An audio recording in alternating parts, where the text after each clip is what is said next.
Cream and Sugar. Written by OnionPie. You ain't going, Applejack snaps over her shoulder. And that's final. But... No buts, Apple Bloom. You're staying home. I grit my teeth and follow Applejack down the dirt road. The setting sun shines in our eyes. Trees sway in the breeze, and summer apples bloom angry red from their branches. I look over my shoulder at the winding path leading down to Ponyville. The train will be leaving tomorrow morning, and my friends with it. This ain't no time to go on your little adventures, Applejack drones on. Granny gets sick all the time. Why do I have to stay just 'cause she caught another cold? Because it's what a family does. If you want your cutie mark so badly, why don't you think about why your brother and I got our apples? I ain't you, Applejack. I don't want or care about all the same things you do. Apples don't fall far from the tree. Sometimes an apple falls down a hill and splashes into a river. It's taken far, far away to a place where there ain't no apple trees. Applejack gives me a strange look. You obviously don't know anything about apples and trees. I know I have to explore and taste new things so I can find what's important to me, what truly matters to me. That's what a cutie mark is all about. Applejack frowns. Is that really what you want? To leave all of us behind and go live in some place none of us ain't even heard of? And what if it is? Then it's a darn good thing you're just a filly and don't get to wander off into something you'll regret. I groan. Why do you have to be so stupid? Hey, don't you talk to me about stupid, young filly. If you think running off at a time like this is a good idea, your head is as empty as a fallen log. You're a log. Log? Big Mac's voice. Applejack and I glare up at him. He winces and shrinks back. Sister talk, Applejack says. Nothing you need to concern yourself with.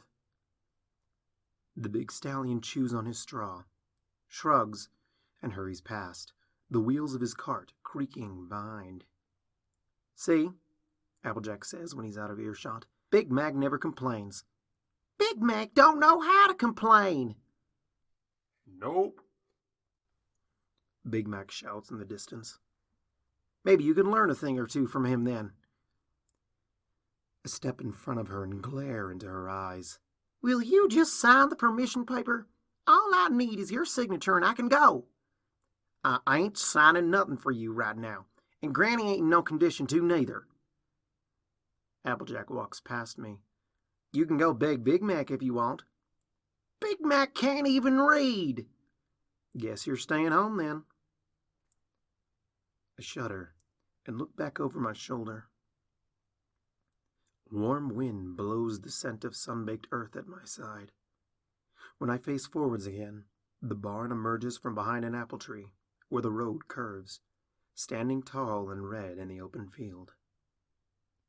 But she'll be fine in a day or two anyway, I say, struggling to keep my voice from breaking. You don't know that, Applejack says as we start down the hill towards the barn. So you'll stay near, just like your brother and me. I follow Applejack until we're close enough to the barn to hear the window shades clanking against the wall. My eyes drift to the second-story windows, where Granny Smith's room is. She's probably lying up there now, coughing and moaning, and muttering like she has been the past weeks, getting worse every day. My guts go cold, followed by a rising urge to throw up. I stop and take a step back. And just where do you think you're going? Don't you... Hey! Stop! I run back the way we came, past Big Mac and his cart, over long shadows of apple trees along the winding path. Big Mac says something behind, but the wind in my ears makes it hard to hear. Applejack snaps something at him. Then There's only the sound of her rushing hooves chasing me. My short legs carry me fast, but not nearly fast enough. I make it past 2 bends in the road before Applejack catches up behind me. I grit my teeth and turn off the path and into the apple trees. But I might as well be trying to outrun a timber wolf. Apple Bloom, stop!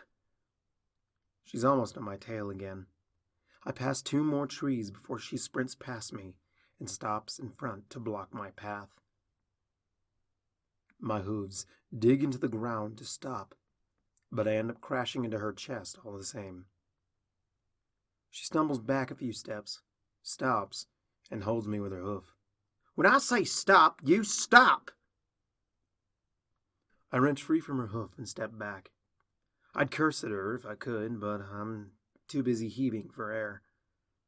I sit on my haunches and swipe my hoof through the air in what I hope looks like a dismissive gesture. I glance around.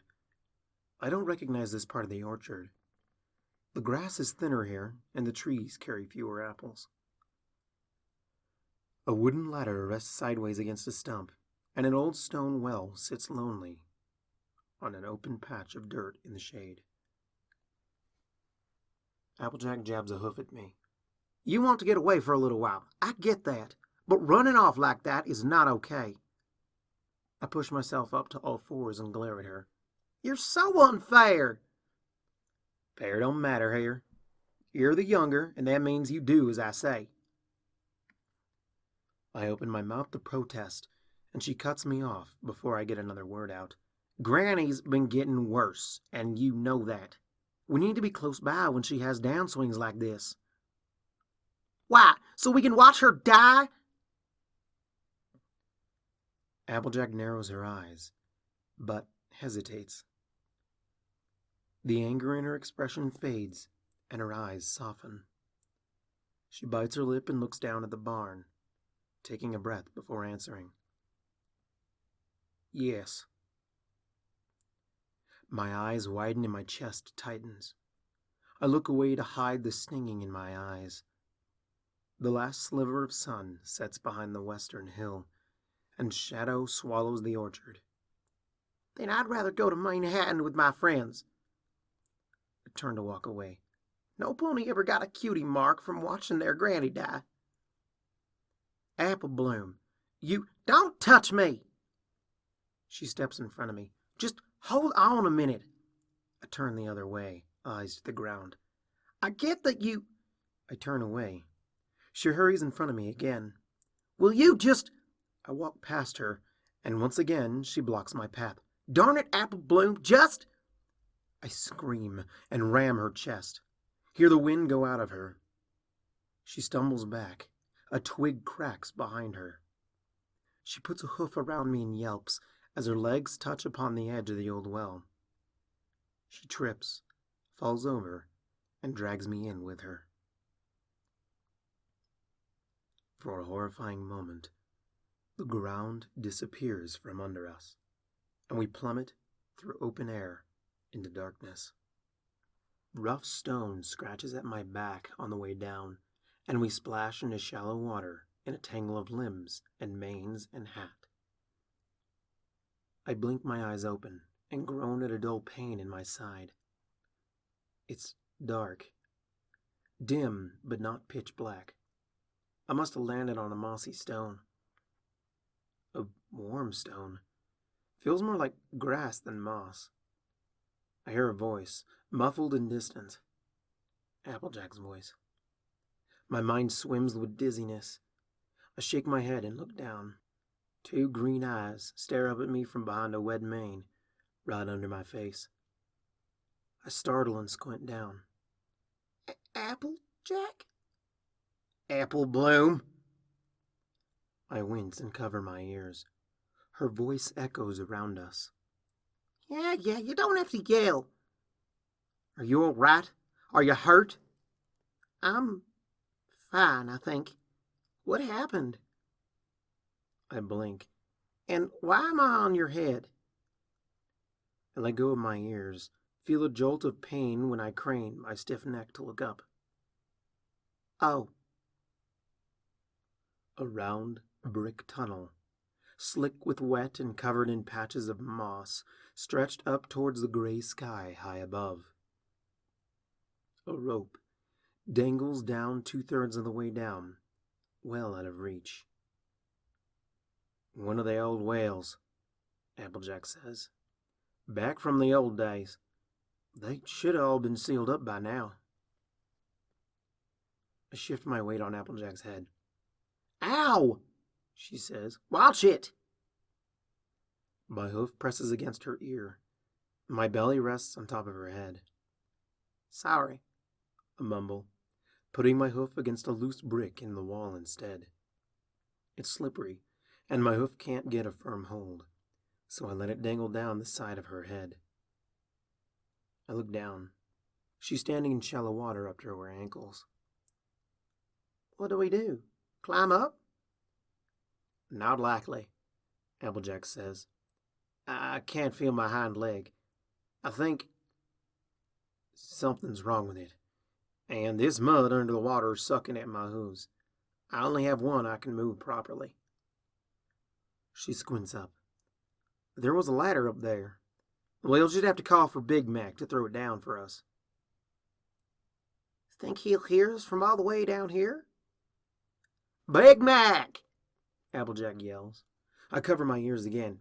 "Big Mac, help! We're down here!" Applejack keeps on yelling until her voice grows hoarse. She coughs between cries of help and Big Mac, and even a granny or two. After what feels like a long while, she sighs and quiets down. "This is all your fault," I mutter. "What?" "This never would have happened if you hadn't followed me all the way out here." "If you hadn't ran all the way out here and pushed me, you mean?" "If you had just let me go to Manhattan like I was supposed to." "Are you still thinking about that now? Have you no sense, Philly? When I get out of here, I'm running away, and I'm getting on the train to Manhattan." "You are not." "Why do you have to be such a bad sister?" "Me? A bad sister?" Applejack snorts. "I'm the one trying to teach you something valuable here." "Whatever, I'm climbing up. Count yourself lucky if I throw down the ladder." I put one hoof on the edge of a mossy brick and hoist myself up. My other hooves find unsteady holds on the top of Applejack's head. I sway back and forth a few times, certain I'll fall over at any moment. "It's a long way up," Applejack says. "It's nothing."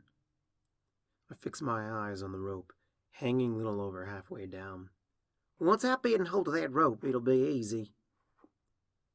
I press my back against the opposite side of the well and my hooves against the other.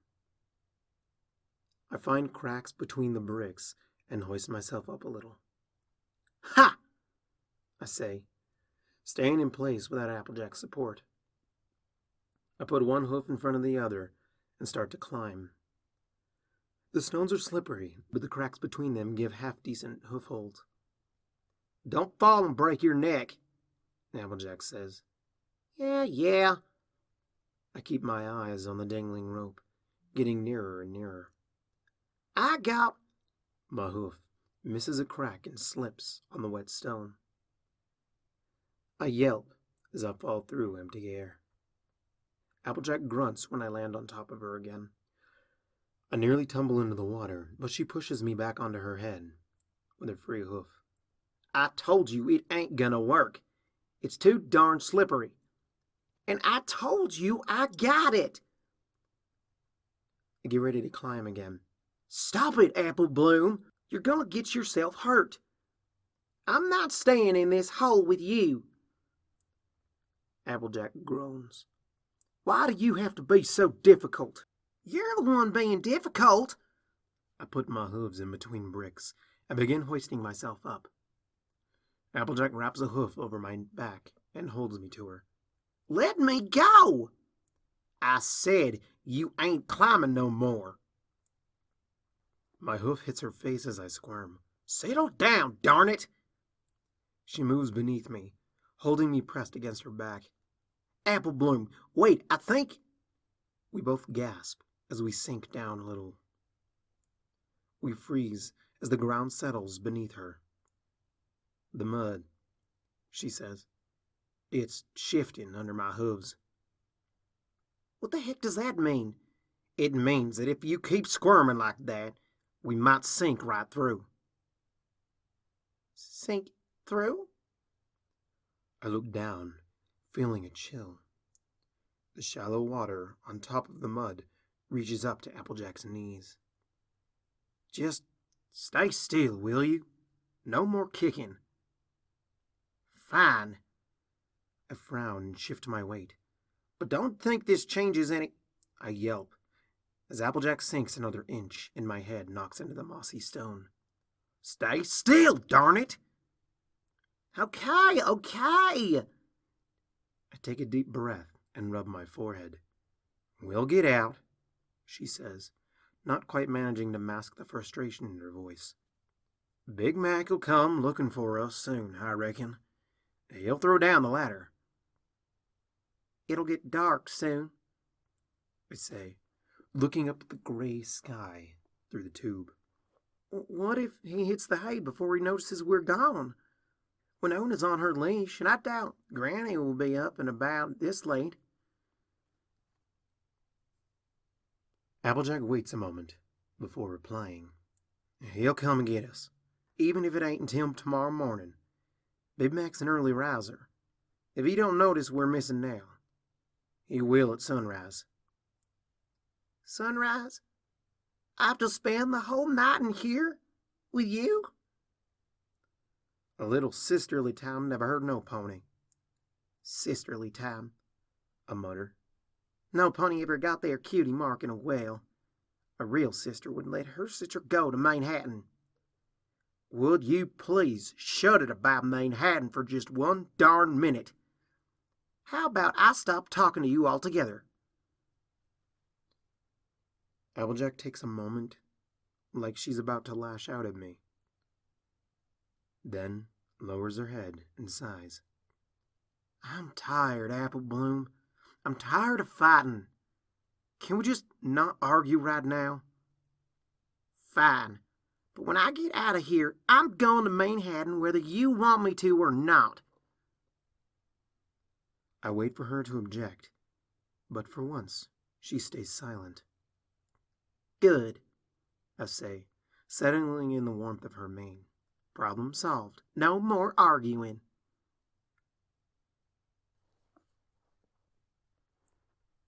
Something wet hits my nose. I look up at the darkening sky. Another drop hits my eye. I blink and rub at it. Feel the drizzle fall in my mane. Hear it in the shallow water of the well. Great, I mutter. Of course it has to rain. Apple Bloom? Why do you want to go to Manhattan so badly? Why do you care? Will you just answer the question? I'm trying to be a good sister here. Fine job you're doing at that. Is it because of Granny? I purse my lips. I can't help but think it's selfish of you not to want to be there for her, Applejack says. Sick as she is, I mean. How'd you feel if Big Mac or I didn't want to see you when you were sick? It's just something family does for each other. Do we have to talk about this? Frankly, we do. It frustrates me to no end that you can think getting a cutie mark is more important than being with Granny when she's sick. It ain't that simple. Then what the heck is the problem? I stare into the mossy bricks in silence. Well? I'm scared, I whisper. Was that? I'm scared, okay? Are you happy now? Laugh all you want, I don't care. I look down for a place to run and hide, but the wall presses tight around me. I can't be there with her. I don't want to be. Not when she... If she... Apple Bloom, I know. You're gonna say that I'm being stupid, that she always gets better, and that she's not gonna... I press my lips shut. No, Applejack says. It's okay. I get it. I understand. I've been scared like that before. You? Scared? When? Applejack hesitates. When Mom died. I lower my eyes, watch the raindrops sprinkle in the water. You don't talk about Mom much. No, Applejack says. I suppose not. We both stay quiet for a little while before she continues. We didn't talk much of it back when you was littler, neither. Big Mac didn't take it too well. Granny worst of all. Can't say I dealt with it any better. Applejack takes a breath, but the worst part was leading up to it, when she kept getting worse every day. Like Granny? Yeah, just like Granny. She looks up at me. Our eyes meet, and she looks down again.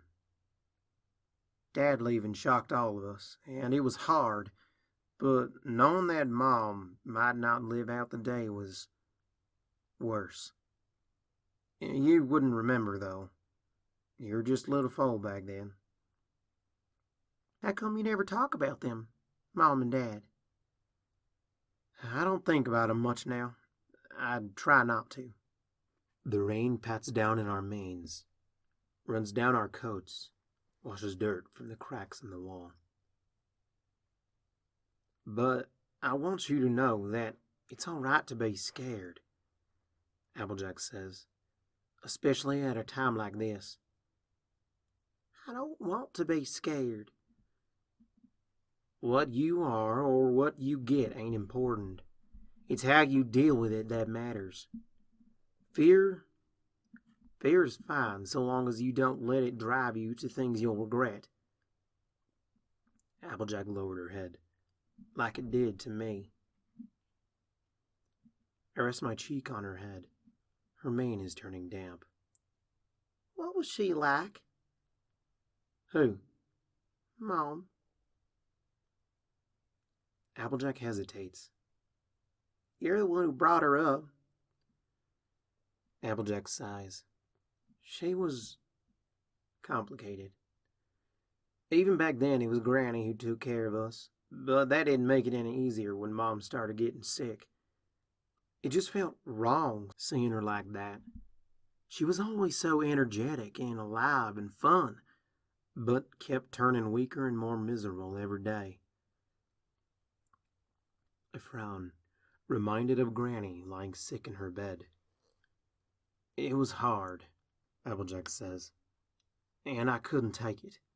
I stayed away. I hid. I made excuses, anything I could to distance myself from the death creeping up on her. Eventually, it got so bad that I ran off to Manhattan. Stayed there with some relatives. I thought I didn't care. I told myself I didn't. Promised myself that it didn't matter. But when I got the letter from Granny saying Mom had passed, I huddled under my blanket and cried on that. You cried? I leaned forward, looking down at her face. You? Applejack touches the stone wall with her free hoof. Every pony cries, and the ones who cry the least cry the hardest. She draws her lips into a thin line. I'd never see her again. Never talk to her. Never get to say I was sorry. It was when I was crying under that blanket, all alone in a world I didn't know, that I got my cutie mark. She meets my eyes. Apples. For my family, because that's all that ever truly mattered to me. She stares back at the empty wall, and I was a fool to not see it until it was too late. You never mentioned Mom in that story before. I didn't think I'd ever need to. She frowns. But now that I'm seeing you blundering into the same mistakes I did, I hid my face back over her head. What about Dad? Dad? He ain't important. I'd like to know what he was like. Applejack looks up at me, squints when the rain hits her face. I said he don't matter. Not to what I'm trying to teach you here. Still, what was he like? Applejack stares at the wall and sighs. Soon as he learned Mom was carrying you, he up and left without a word. I know that, but why? Applejack shrugs. I've asked myself that question more times than I can count. Mom didn't make things easy for him, and I guess one day he'd had enough. She shakes her head. I don't remember much about him. I was just a little filly back then, even littler than you are now. I lean forward. There's gotta be something you remember. Well, there's just... Applejack looks down at the water. This one thing. What is it? It's a stupid thing to remember when I can't even recall what he looked like. Well, are you going to tell me or not? Cream and sugar. Applejack's voice is low, like she's telling a secret. I raise an eyebrow. Cream and sugar? She looks up at me, then away. He hated coffee, but he still drank it every day, so long as he had lots of cream and sugar for it. That's weird. Why'd he drink it if he hated it? Not sure. Said it was just something he needed to do, and that the cream and sugar made it only half bad. Applejack looks down. Cream and sugar. What a stupid thing to remember.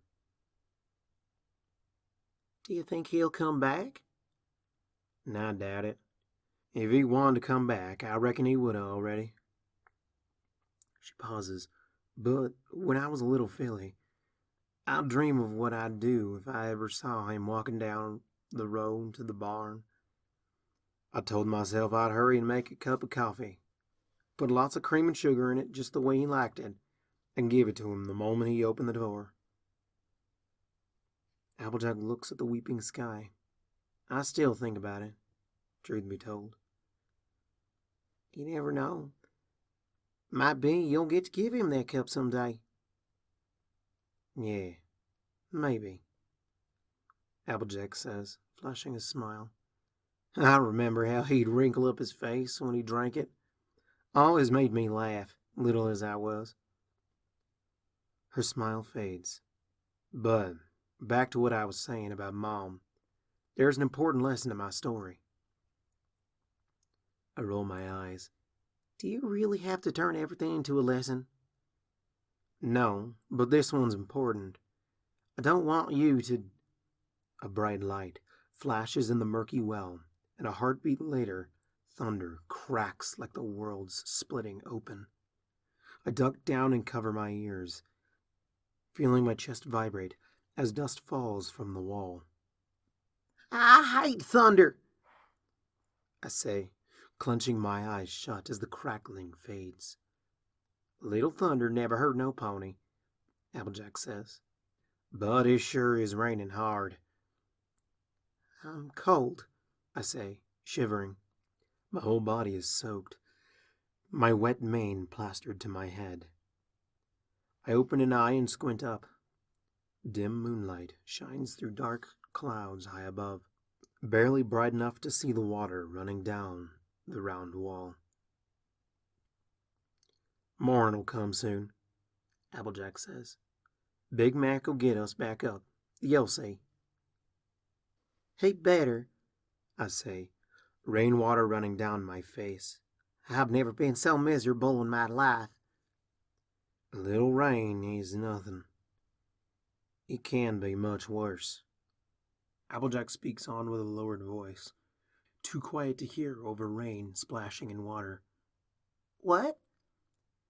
When we do get out of here, Applejack says, louder, you'll go see Granny, right? You'll stay home? She lifts her chin and looks up at me. Apple Bloom? I don't know.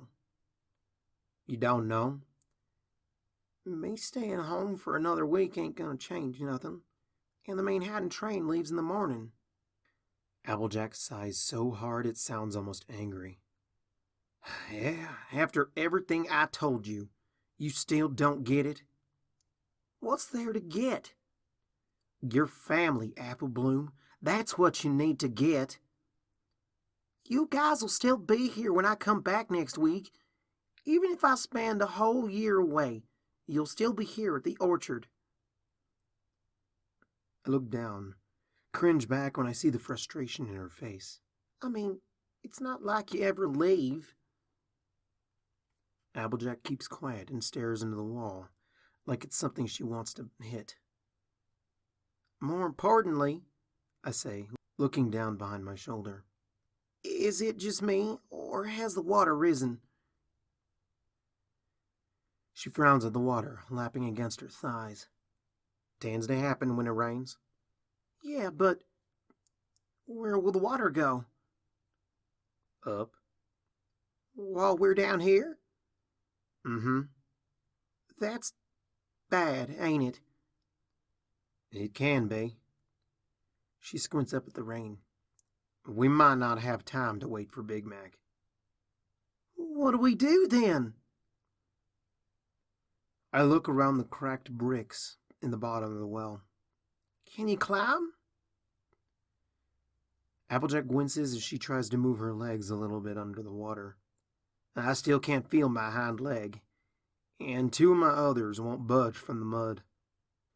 I look up at the rope, hanging limp, not far out of reach. I can try climbing again. I don't think that's a good idea. Do you have a better idea then? Sit under the water and wait until morning? I'll throw the ladder down when I'm up. Use a rope if you have trouble moving. Applejack hesitates, then sighs. Just be careful, all right? I'm always careful. Just stay still. I balance my hooves on Applejack's head and put the tip of my forehoof into the slit between two bricks. It'll be easy. Here, Applejack says, lifting her head a couple of inches, and me with it. Thanks. I get a hold on a brick, press myself against the wall, and squint up at the rope. It's not so far. I stretch out my legs against the opposite wall and grit my teeth. As I press myself hard against the wall, moving one hoof over the other, like I'm walking up the side of the well. Icy water streams down the wall and over my neck. I shudder. One painful hoist at a time, I make my way upwards. The running water colors the well dark brown with dirt from above. I look down. Applejack looks up at me with an expression equal part horror and amazement. I think, I gasp, hoisting myself up on another brick. Ah! My hoof slips on a wet moss patch. I reach out with another hoof and dig into the wall as hard as I can, but it's too slippery. My guts tingle as my back begins sliding down the wall. My guts tingle as my back begins sliding down against the wall, slow at first, then into a sickening plummet.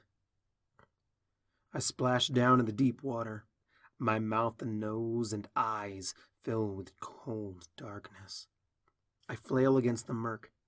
I can't tell which way is up. A hoof wraps under my belly and tugs at me. My face breaks the surface and I draw in a gasping breath, more from the shock of the cold than need for air. I got you, Applejack says, grunting as she lifts me back on top of her head. I wrap my hooves around her forehead and press my trembling chin into her mane. I'm sorry. It was going so well, but it got so slippery and...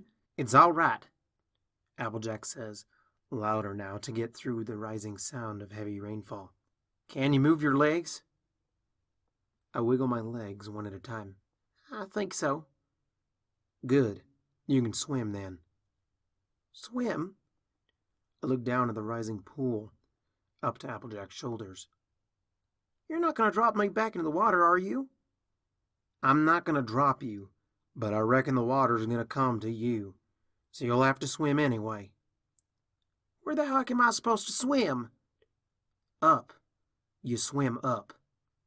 Are you out of your mind? I look down at Applejack's face. See her biting her lip. The water will carry you up as the well fills. All you have to do is stay above the surface, and you'll be up in no time. I look up through the dim tube. Thick drops plummet into the well, and streams of water run down the sides of the well. I look down at the edge of the water. It's up to Applejack's neck now, and shows no sign of stopping. But what about you? I'll push you up some. But you'll swim too, right? The water's cold, Applejack says, so you need to keep moving your legs. But if you don't use your muscles enough, it'll get harder to use them at all. So make sure to... But Apple Bloom, listen to me. Just keep your darn head above the water and keep moving until you float to the surface. I stare down at her, mouth open, heart pounding in my throat. She can't meet my eyes. The water rises to her chin. I'll not have you drown in a well before you're even grown, she says. You can throw down the ladder when you're up, or get to the barn and get Big Mac. But what'll you do till then? She makes a pitiful attempt at a smile. Hold my breath like we do in the lake. You can hardly hold your breath for 2 minutes. Guess I'll have to set a new record then, don't I? You can't be serious. Her forced smile fades. The water surges up underneath her. I'll try climbing the ladder when you throw it down. How will you climb when your legs are all tangled up? I'll figure it out. The water reaches up to her lower lip. I feel the cold water against my hooves, dangling over her head. Just do as I say. There ain't no way I'm leaving you down here. You ain't got no darn choice. She struggles to keep her mouth above water. This ain't no time for arguing. A grimace. Look up at salvation and down the watery hell. You promise you'll climb up? Her mouth dips beneath the water. Air hisses through her nostrils. Do you promise? She stretches her neck just enough to get her mouth above the water. Yes, I promise. The tiny waves lap against her cheeks. Darn, but it's cold. She looks up into my eyes. You be a good little filly now. You hear? Don't. The water covers her mouth again. The well becomes a waterfall, filling faster and faster. Applejack draws a deep breath through her nostrils, plunges her head underwater, and pushes me upwards, stretching her neck up as far as it'll go. Don't you dare stop swimming. Keep... Water clashes into water, more and more flowing down the wall. It grasps up above Applejack's mouth, then her eyes, then over her nose. It reaches up my legs, over my back, up to my neck. I gasp at the cold and kick at the water by instinct, feel myself begin to float. Applejack disappears from under me. I see her hat floating in the water beside me. Applejack! I scream, searching the water with my hooves, but she's nowhere to be seen. I touch upon her mane under the water and plunge my head under. Dirt and leaves and straw cloud the water. I can just barely see her vague outline through the murk. She points up and yells a word, bubbles rushing from her mouth. Go. I grimace and kick at the water, fighting my way up through the dark until I break the surface. Water falls all around me, from the sky, surging up from underneath. I move my numb limbs, trying to stay afloat. The water gets in my nose, in my eyes, in my open mouth. I cough and gasp and struggle as the well fills. I look down, but there's only darkness there. The water carries me, lifts me up and up, faster and faster. The dark moonlit clouds draw nearer, and the tunnel to the sky widens as I float up on a tide of rising water. The well vomits me out, and I splash down on muddy ground, gasping like a stranded fish. Lightning flashes and thunder cracks. I lie, dazed for a moment, feel the wind claw at my sore body. I force my eyes open and blink away the salty wet. Heavy rain falls down in puddles and leaves and mud, and an endless chorus of crushing, deafening cold. Applejack, I breathe. The ladder rests sideways against the tree where we left it. I scramble through the mud, drag it to the well. Dirty water flows to the brim of the stone well. I fumble with the ladder and throw it in. The well swallows the wooden rungs with dreamlike slowness. It stops, sinking halfway down, and begins bobbing up and down. I lean my weight on it and force it down along the edge of the wall to leave enough room for Applejack. When two handles remain above the surface, the opposite edge hits ground deep below. I peer into the well, but can't see anything with the way the raindrops distort the water. Applejack! I mean to scream, but it comes out as a cracked whimper. I got the ladder. Bright light flashes across the world for an instant, followed by a roar of thunder. I let go of the ladder to cover my ears, and the ladder begins to float up again. I put my hooves back on it and hold it down. Climb the ladder!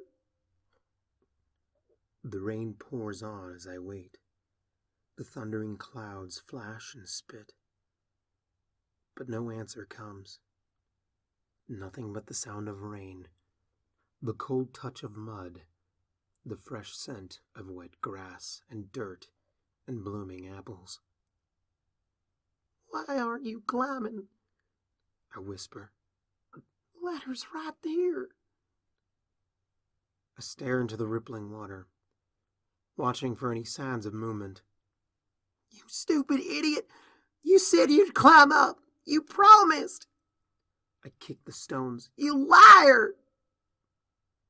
I step away from the well and turn to see warm light spilling out the barn windows far down the hill. Big Mac's window is dark. Granny's too.